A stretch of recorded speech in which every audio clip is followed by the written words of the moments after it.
Kirishima watches. He stands in the middle of his driveway watching. He watches Bakugou pull away and watches his car grow smaller in the distance, disappearing down snow-plowed and salted streets that he helped with. He carved the path allowing Bakugou to leave, and so he must watch him go. He stands there watching for a long while. Bakugou's car has been out of sight for minutes now.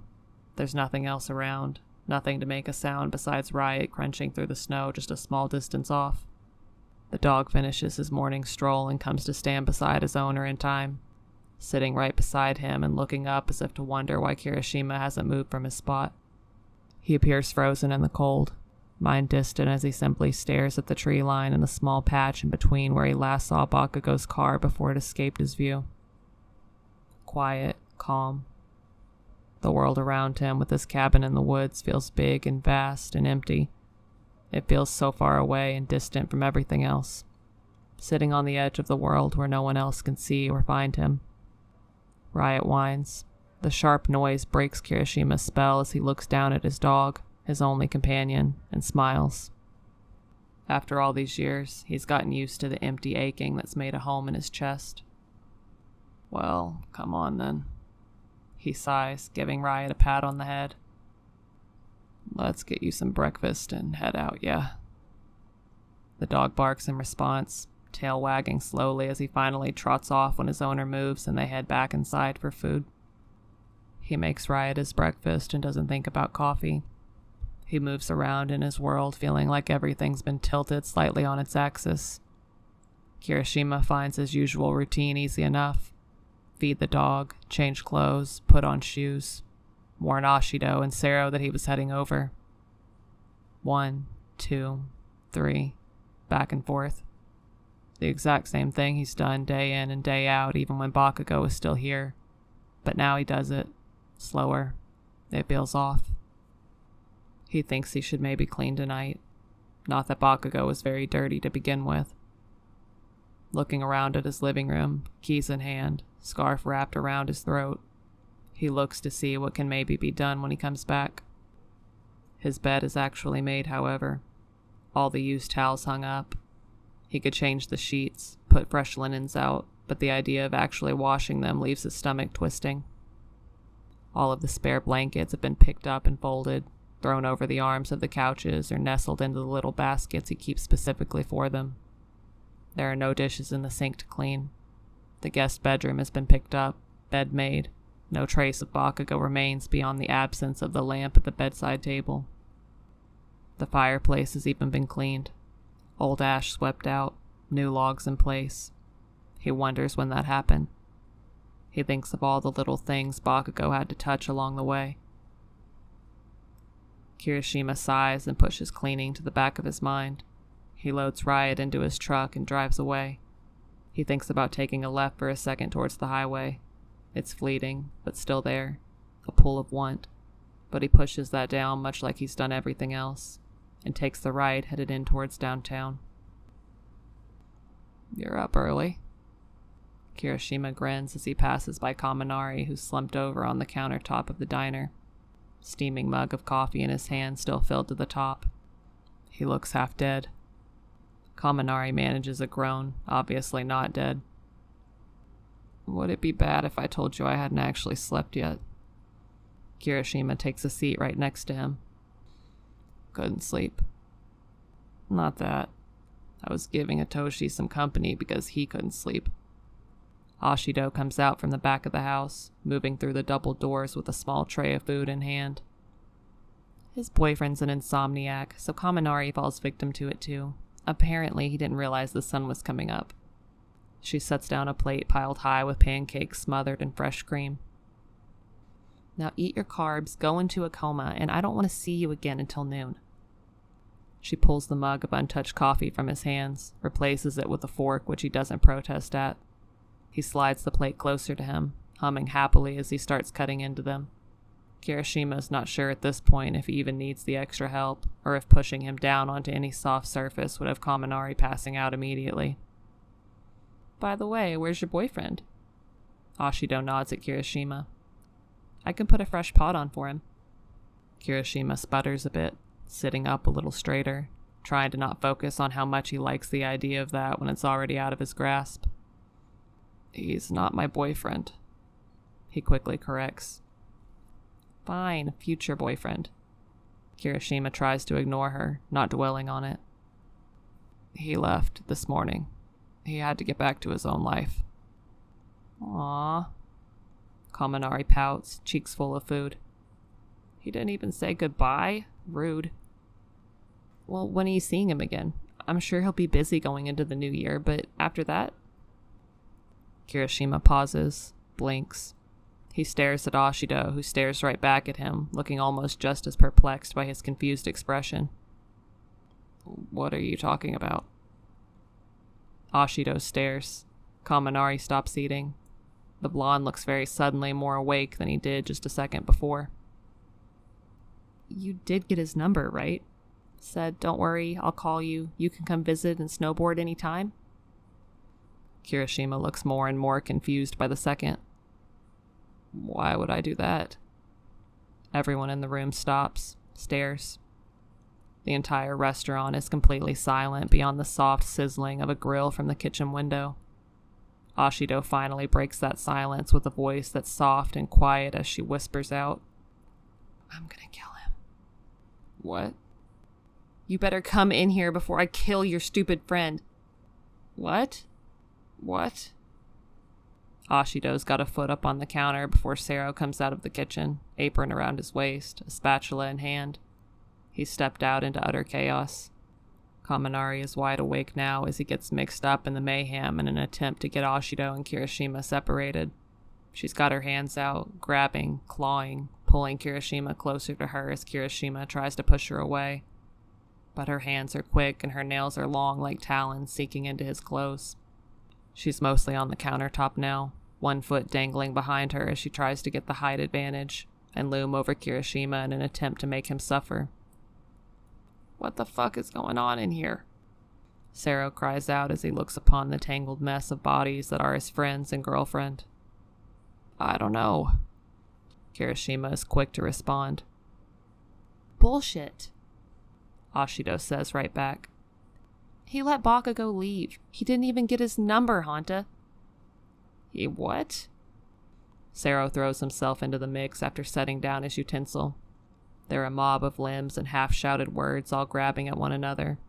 The extra force of Sero being added to the mix knocks Kirishima off his stool and has him tumbling down to the ground.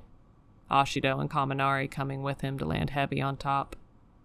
They scramble and curse, still continuing to wrestle even on the floor. Sero runs around the corner and grabs Ashido by the waist, quickly lifting her up and pulling her away. Somehow he manages to get her claws out of Kirishima's clothes, so she's dragged off, kicking and screaming, while Kirishima and Kaminari lay there on the cold floor, now panting, still gripping one another. You need to calm down. The hell I do, Ashido snaps. Kirishima finds the perfect guy and he just lets him go? Kirishima sits up, rubbing at his cheek where Ashido got a good swipe in. How's he perfect? He lives hours away and he has his own life. He was just here by mistake and I helped him and then he left. That's what was always going to happen. That's because you just assumed. She's still flailing, even as Sero still holds her up off the floor so she can't get a good stance to attack again. You didn't even want to try. What's there to try? Everything. This last part came as a surprise. The word yelled from Kaminari's mouth, not Ashido's. Kirishima sits there on the floor looking at Kaminari, who's glaring at him. He looks up to Ashido and Sero, who both look just the same. Aggravated, angry, disappointed. He doesn't get it. He doesn't understand why they're so angry about it all. There was never anything there, nothing substantial to hold on to. They lived in two completely different worlds and only just ran into each other by a freak chance accident that in the end meant nothing, as it didn't change either of their situations. Kirishima had his life here. Bakugou had his life back in the city. He didn't know why they couldn't see that. I think you guys are too hopeful.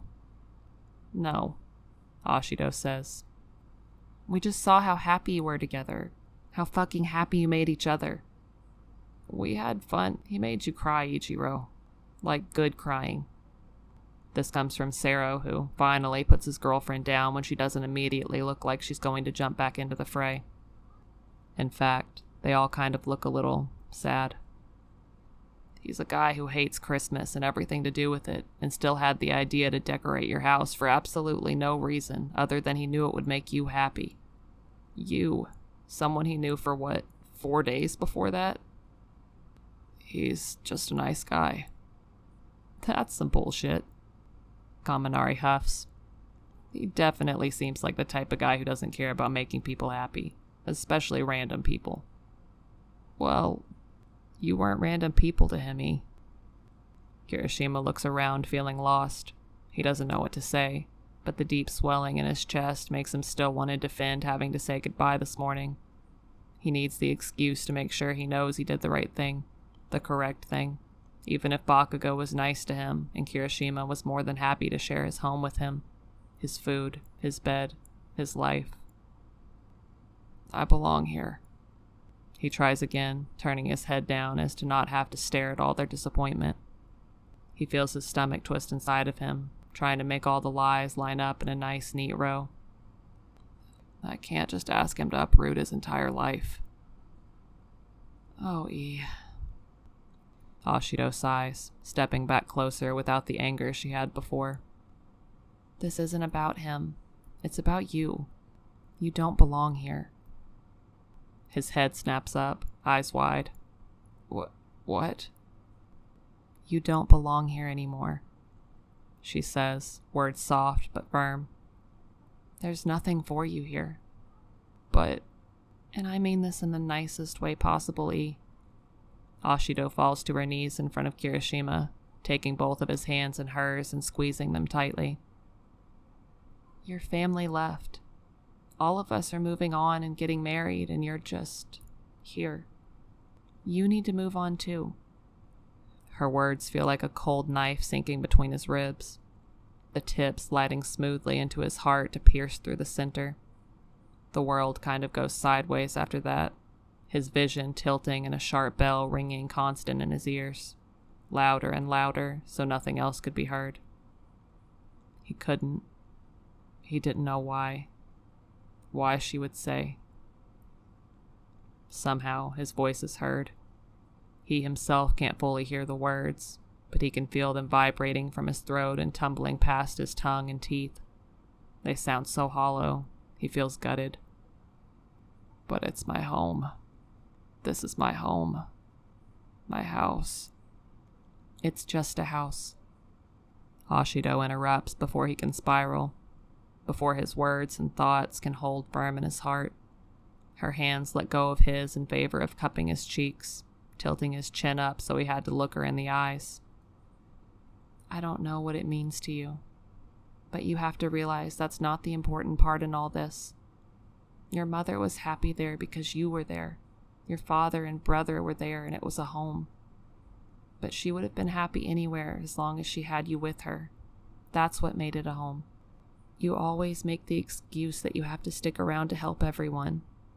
Who will fix the fences, or who will put up the lights, or who will deliver food. But that doesn't all fall on you. We'll still be here. We can take care of it. You don't have to try to fill in the missing pieces anymore. Kirishima can see her eyes starting to grow misty, tears collect in them and threaten to bubble over. Run her makeup she puts on every day with a practiced ease.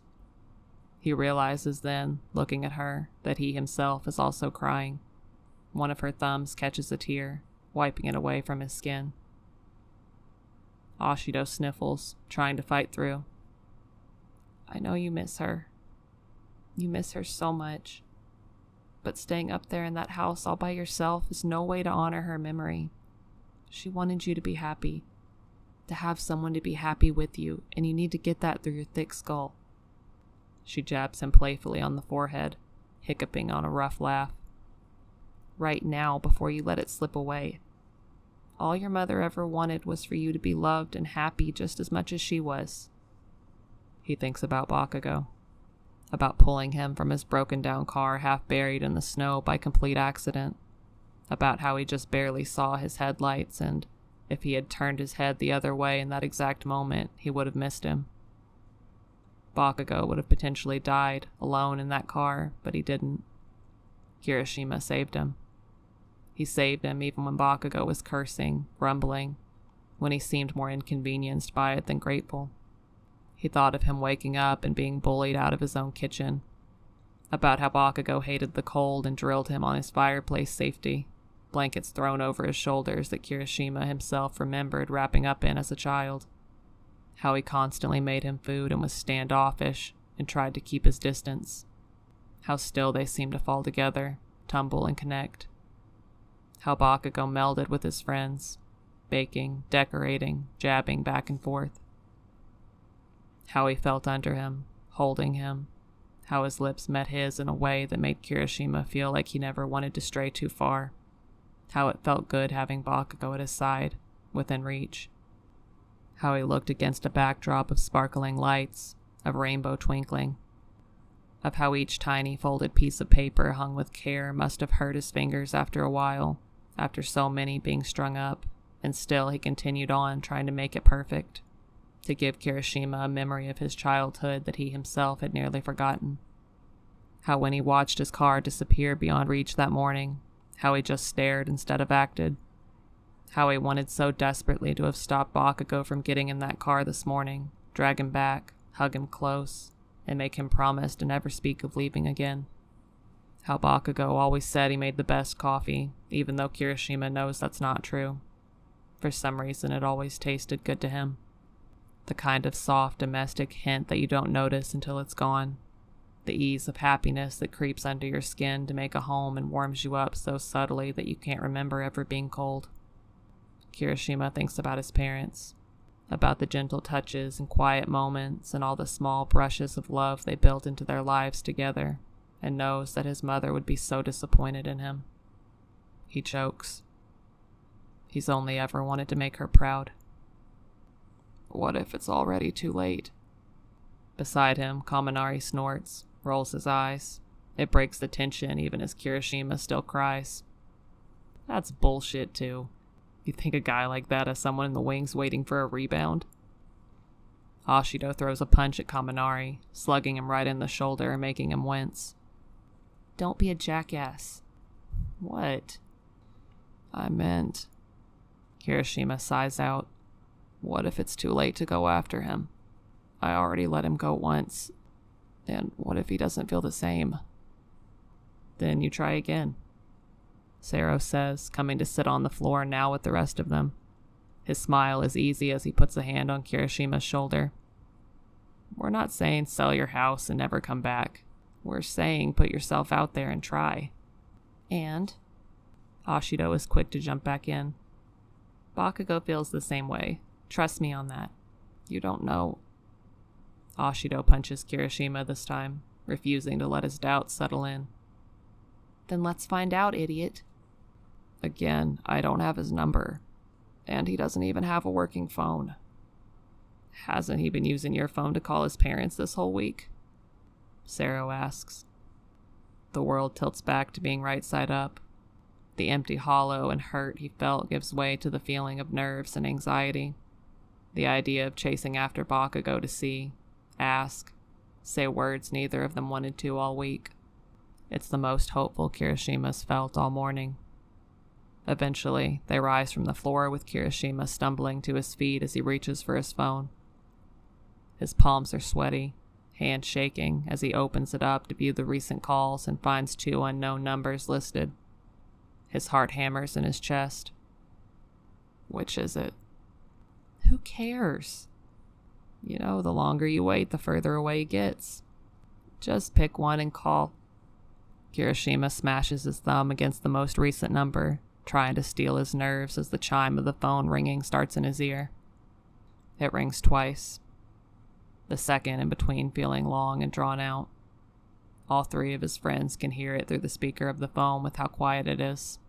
He's halfway through the third, thinking no one will answer.